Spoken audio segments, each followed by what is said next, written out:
Hi guys, it's Jimmy, and as many of you will know, I've just currently started on Instagram, and so guys, please bear with me. I will get the hang of it sooner or later, so I'm going to be a bit rusty. I don't exactly know what I'm doing, but I'm sure my confidence will grow, and I'll post some interesting things on there. So today, I've just put this out for a nice backdrop. It's an older catalogue. Here's a 2016 Patek Philippe. Of course, I've got it on this page because this is one of my many grails I would love to have one day, but I don't imagine that'll be for a while. Anyway, what am I wearing? My 1967 Speedmaster Professional. Yeah, as you know, this is my favorite vintage for 2020, and it may be the favorite vintage for this year as well. There's something about it. Every time I look at it, it just brings a smile to my face, and I think it's got a lot to do with just how cool they are. They're not super expensive, and it's every bit as good or better than a vintage Daytona. When you compare this to a Daytona from the same era, that I mean, you could buy, I don't know, maybe 4 or 5 of these to one of them, and so the value is great in comparison, at least. I mean, value in vintage watches is quite subjective. I mean, what is value? To some people, this is worth $5. I'm willing to pay tens of thousands if it's the right watch, just like all you collectors are. But anyway, what I was going to do today is go through some of my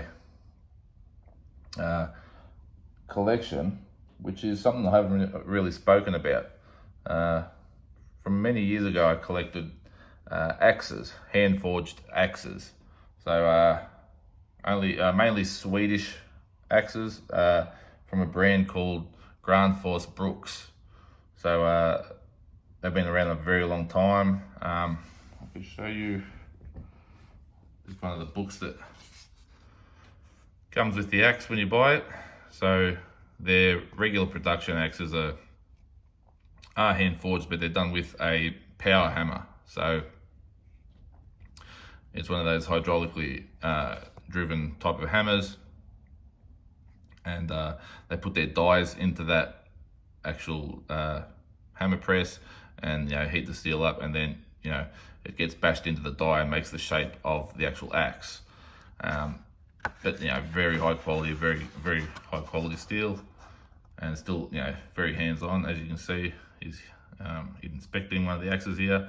They're all have their initials. Whoever they make, they only got a handful of guys that make the axes. All their initials are on the axe head.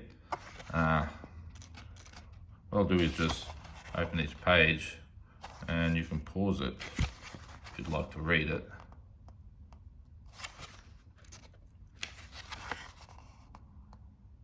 So even go through explaining which axe to choose, what their purpose is. I've bought nearly just about all of their axes over time.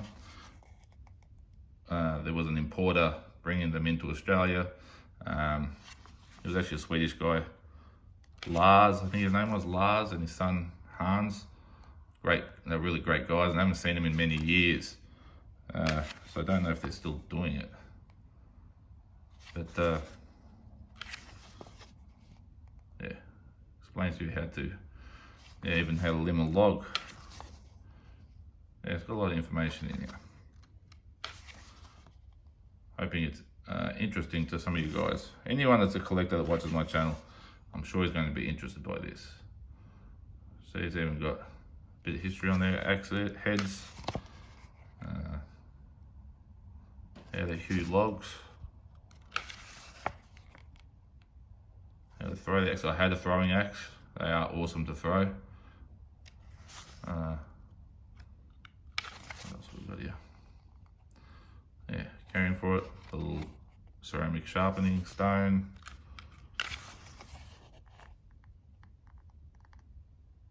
Showing you the correct way to have it beveled. And And in the back they've got a manual axe guarantee card. I don't imagine many people would guarantee an axe for 20 years. They take on a pretty brutal life. That's their little museum there. So,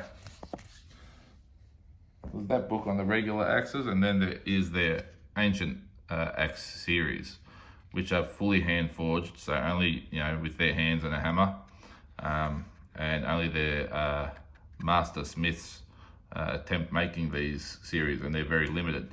So I've acquired 4 or 5 of them. I found 4 of them in my collection. They've been in storage for a long time, so I don't know if I've got more of them, but I've got 4 of them out to show you. So I'll go through the book.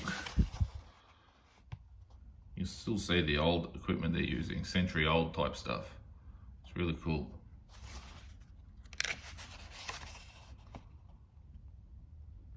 Yeah.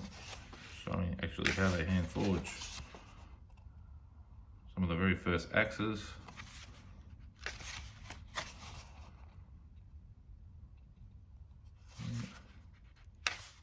Actually, I have this one here.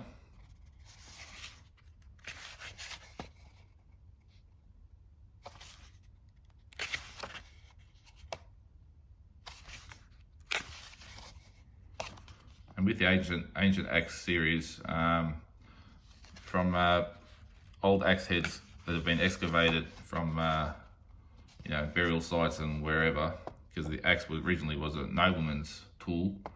You had to be very wealthy to own one back in the, say, the 6th or 7th century. I think this is the guy here. I can't remember, it's been a while. I think he's the one that forges them. So there's a couple of helpers there. I also have this one here.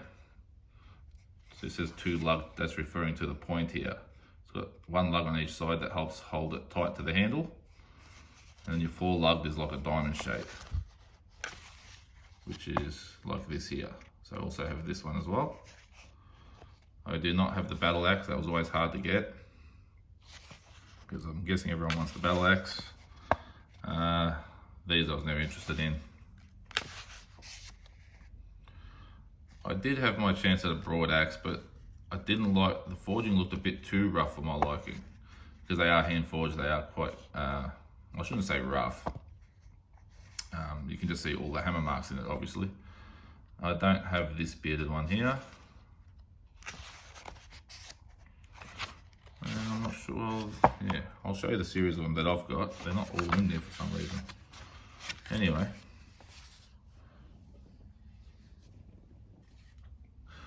This one was in the book, so it's got 4 lugs. So when they press the piece of timber into the top of the handle, these lugs bite in on each side to stop it moving off the handle, obviously. You can see it's got a little bit of surface rust on the polished edge. I'll have to take care of that.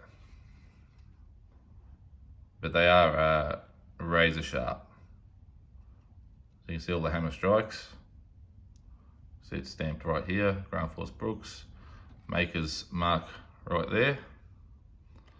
So there's that one. Even the handles, they're just hand done with like a draw knife. They're kind of rough, and to make them grippy. You can see how they're not smooth. Okay, there's that one. I have the French Tradex. So that's the French Tradex. I believe they traded with the American Indians, and then the American Indians became deadly accurate throwing these things. So I think it was a pretty bad idea trading these to them. But yeah, I love how handmade you can tell this is, and awesome polished edge. Even the taper on them is very, very nice. You can see very thin. So they cut deep. So this has got a tapered. This one's tapered to fit onto the shaft, so you can tap it off and use it like a hand tool. Just a straight handle. Got the large bearded axe with the bid refers to this cutout here, and how the blade drops. Well, you know, in the early days, I mean very early days, I think we're talking 7th or 8th century, the iron was very expensive. So to save on using too much, they designed this kind of axe so it wouldn't be too heavy, and also they could save literally that much material. And on some bearded axes like the Japanese style, it's designed so for carpentry you can move your hand right up underneath the blade and control it much easier. So this just has the 2 lugs, see the same signature. This is probably the sharpest one. The edge is insanely sharp. If you can shave your arm with it, the hairs just pop off. Just gorgeous. There's that. And my smallest one, which is my favorite, it's kind of looks like a battle axe, but it's actually not. This kind of thing, I think this was based off a 7th century find, if my memory serves me correct. So it's like a nobleman's axe. He'd carry this on his side proudly. Yeah, it's like a guy now wearing a real expensive watch. I guess that's that kind of thing. You see it's slightly bearded. The head of this probably only weighs about 500 grams. The thing about hand forging a little piece of steel that's only 500 grams is impressive, especially to put the eye socket in it. It's got the tiny 4 little lugs. You can see the stamp just there, and you can see all the hammer marks. You can see just how thin it is too. So it's a lot of work to do this, and not to get stress fractures where you've compromised the steel. To me it's beautiful art. Love the shape of the handle. It's got a little swell knob, so your hand doesn't slide off the handle. It's gorgeous. So that's the ancient axe series I've got. There was 4 of them. And then I've got some of the regular series. One here I haven't actually opened. I bought it not long ago. I found this one. So that's how they come with the sheath. This is a hunter's axe. If you can see, it's got some texturing from about there. It's made rough because hunters' hands might get fat or grease on them when they're skinning an animal. So it's made so that wet hands won't slip. It's got a polished pommel, or polished pole. That's called the pole, I think. And they're not as well finished. This is done with the hammer, with the powered hammer forge. And as you can see, it's a lot smoother. The edge is still razor sharp, just not finished with a polished finish. This is polished. That's for taking the hide off the animal for large game like deers. So yeah, that's the difference. High quality. You see the price is, yeah, they're not cheap, but they're definitely worth the money. So that. There's a little one here I'll show. This is the smallest hatchet they make. So it's designed for hikers because every gram that you carry counts. They don't want to make it too heavy. I think the head is only about 500 grams. You can see from my hand it's very small, but you wouldn't believe how much you can cut with this. You can see how thinly it's forged. It packs a punch. It'll fit in the backpack very easily. You can see that's how these are done with the maker's initials. They've got a stamp there, it's like a crown or something. Yeah, tiny. So you go from that, then you got your regular hatchet, which is this one. So it's still small, but this is to show the difference. Much smaller. You can see they've got different makers marks. KS, was that DG? And in the book, it's got all their names in there. So that's cool as well. Got this piece here, which is a carving axe, so you can carve bowls and things like that. So it's got the upswept tip. This helps you with carving, so you can curve into things. It's quite a heavy axe, very thick. I have used this. You can see the edge is not perfect. I tried making a bowl, but best to use green timber for that. I tried to use a piece of dry hardwood, and I eventually got there, but it wasn't easy. See, much thicker. Got a lot of weight in it, and a uniquely shaped handle. So yeah, that's what that is. And I can't remember what this one is for.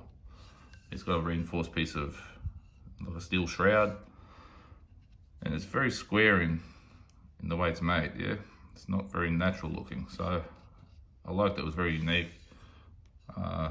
Yeah, so I just bought it, and you can see it's much thicker. It's almost like a little splitting axe, but I mean it's only very small, so I'm not 100% sure what this one's for. Alright, then we've got EB on it, and that's it. That's my I think I've got a few more. I've got like a larger felling axe and things like that, but I thought I'd show the more unique ones. Originally I bought one of these. This was the first one I bought. This has been used a lot. I've just polished the edge back up, probably better than it actually originally was. But it's just amazing. There is a bit of, there is some videos on YouTube for Grant Force Brooks. Bring that name up closer for you. And yeah, everyone swears by these. They're just awesome. Anyway guys, there's my Amiga. That's my little axe collection, or some of them.